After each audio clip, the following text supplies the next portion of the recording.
அகில இலங்கை தமிழ் பேசும் அஞ்சல் சேவையாளர் சங்கத்தின் 5வது பேராளர் மாநாடு நேற்று ஞாயிற்றுக்கிழமை காலை 10 மணியளவில் மட்டக்களப்பு நகர மண்டபத்தில் இடம்பெற்றது. இதன்போது சங்கத்தின் ஸ்தாபகர் அமரர் சி உமேஷ்காந்த் அவர்களுக்கு அஞ்சலி செலுத்தப்பட்டது.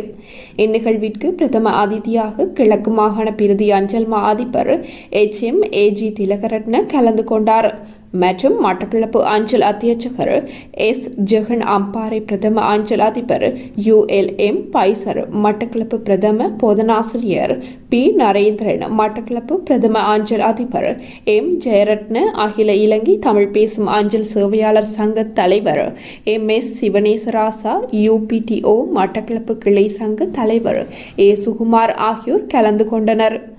மேலும் வடக்கு கிழக்கில் உள்ள அகில இலங்கை தமிழ் பேசும் அஞ்சல் சேவையாளர் சங்கத்தின் உறுப்பினர்கள் இந்நிகழ்வில் கலந்து கொண்டனர்.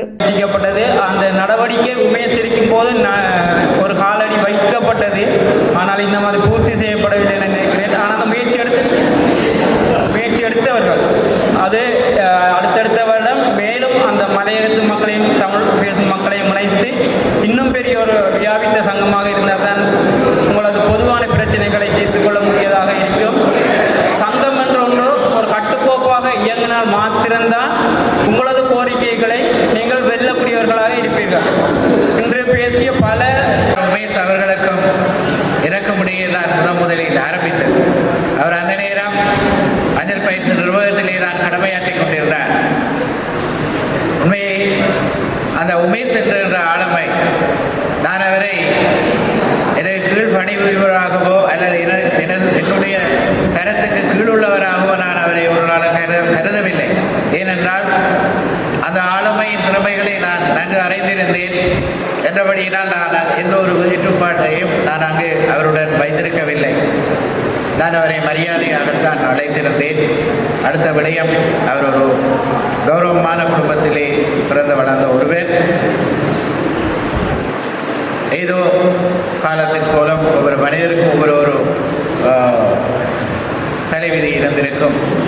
அந்த வகையிலே அவர் அந்த பதவியை வகிக்க வேண்டியதாக இருந்தது என்றபடியால் நான் அவர் மேல் ஒரு தனிப்பட்ட கௌரவத்தை, ஒரு மரியாதையும் நான் வைத்திருந்தேன். அந்த நேரம் நாங்களும் ஒரு தொழிற்சங்கத்தை ஆரம்பித்த காலம் ஒரு தேவை கருதி அந்த நேரம் தான் அவரை கூறியிருந்தார், ஐயா அதற்கு முதல் அந்த அறநெறி மட்டக்களப்பு மாவட்ட அறநெறி விடயத்திலே நாங்கள் 2 பேரும் சேர்ந்து பல விடயங்களை செய்திருக்கின்றோம். போட்டிகள் நடத்தி இருக்கின்றோம், சுற்றுலாக்கள் சென்றிருக்கிறோம். இவ்வாறு பல விடயங்கள், பரீட்சைகள் அப்படி என்று நிறைய விடயங்களை செய்து வந்த காலத்தில் தான் இந்த விடயம் தொடர்பாக எங்கள் இருவருக்கும் அந்த ஒரு சம்பாஷணை இருந்தது. ஏனென்றால் அன்றைய காலகட்டத்திலே ஒரு தேவை இருந்தது.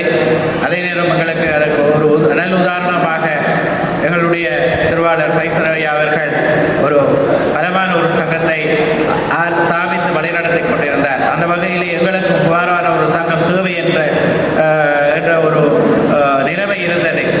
ஏனென்றால் எங்களுடைய பிரச்சனைகளை தாய்ச்சங்கத்திலே சொல்வதற்கு ஒரு மொழிபெயர்ப்பாளரை தேடி தெரிவதே நாய்படா பாடு. அவர்களுக்கு வேறு கவனிப்புகள்